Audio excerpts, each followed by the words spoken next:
Orks, clear to play. Hey there, MiniWarGamers. Owen here with another Tactica in my sweater because it is very cold today in the MiniWarGaming store. And today I'm going to go over a army-wide... I'm going to go start to finish on my thinking and how I will run my Tau. So today I'm playing a game against Orks. I'm not actually going to play the game, but you're going to see how I function and how I think building into these games. What I choose to bring, why I bring it, what my plan is for how to bring it, or what my plan is with bringing it, and what I hope to accomplish in game. So it's more like a list building exercise here, but I am going to go over the units that I choose to bring and why I choose to bring them. Remember, I'm going to say I'm going against Orks, but I'm not going to plan for a specific Ork army because I don't know what the Ork army is that I would be fighting against, so here we go. Battlesuit Commander. Needed to bring him, have to bring him.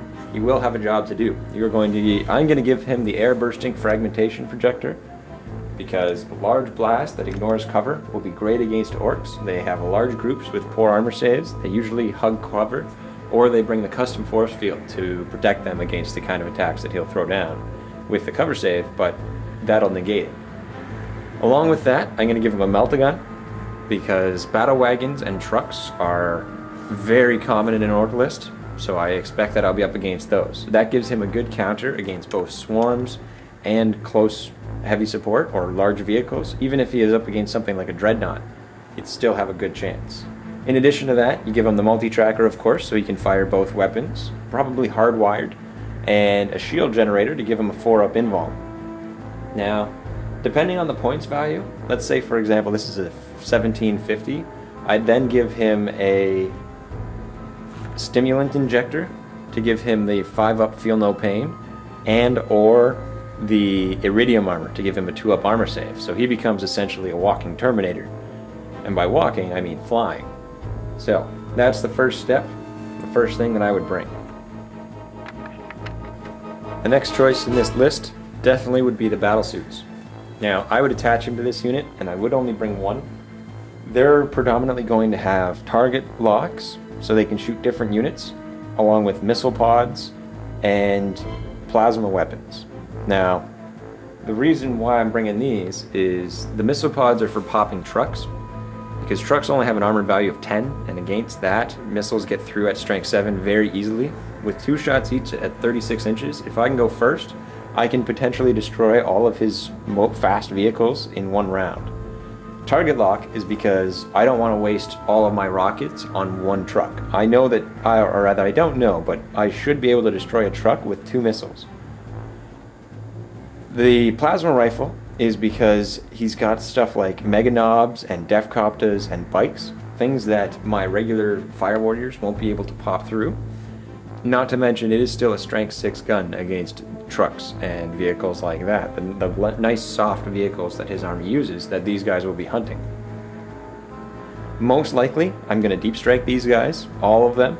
He's going to attach himself to the unit to give them leadership 10 as well as stand up front so he can take any hits, and then he'll protect them against massed infantry or whatever it is that comes after them, and then with their target lock they'll shoot different vehicles in the back, and all in all they'll distract the Ork horde from my main front. And the main front is mostly going to consist of fire warriors.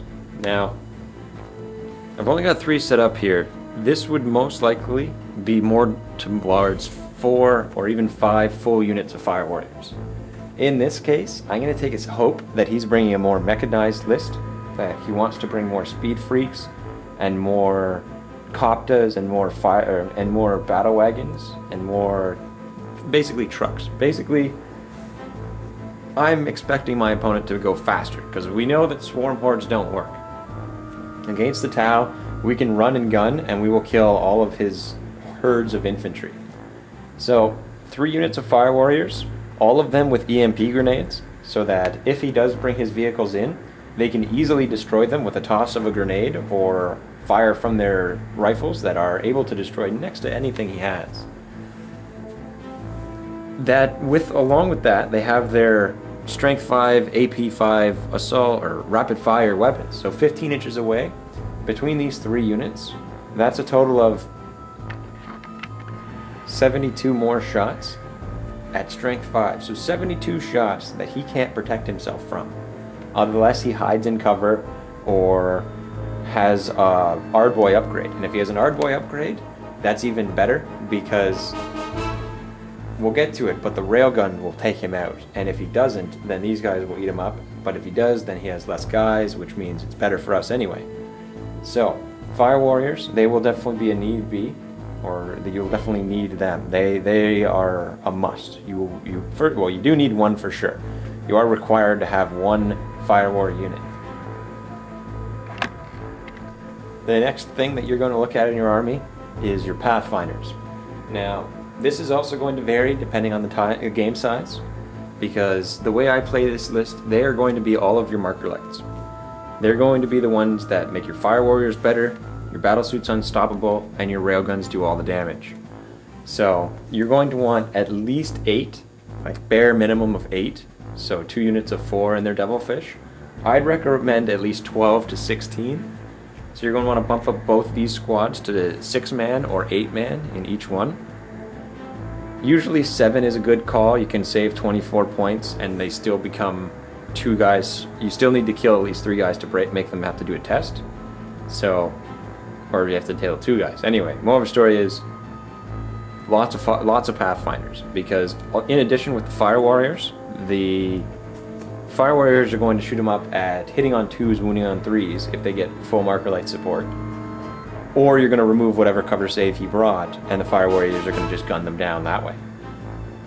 They are a must. You will need every marker light that you can get your hands on, but I don't recommend sniper drones. Now, the reason for that is the only people who they really benefit the most, or the person who they're going to help with best, is when they're with the battlesuits and the battlesuit commander. But like I said before, the battlesuits and the battlesuit commander are going to be deep striking. They're going to be, first off, they're going to arrive late, so they're not going to be there to help fight against the main rush that the enemy is coming with. And second, they're probably going to get sacrificed. You're going to be jumping in there, you're going to blow up as many cars as you can that have hung back, mostly the looted wagons and the ludas, stuff like that, they're going to be blowing up and killing. They don't need marker lights. They already hit rather well, or they have lots of shots, and to put 30, 60, 90, 120 points into drones that are following them around, totally not cost effective. That's another full unit of Fire Warriors, or another 7, 8 Pathfinders, more or less. Well, if you bring another unit of 4 Pathfinders and a Devilfish, that's 128, so that's where the points difference comes in. So you will require, you're going to want to not bring them with the battlesuits. Now you might think, okay, then I'll upgrade my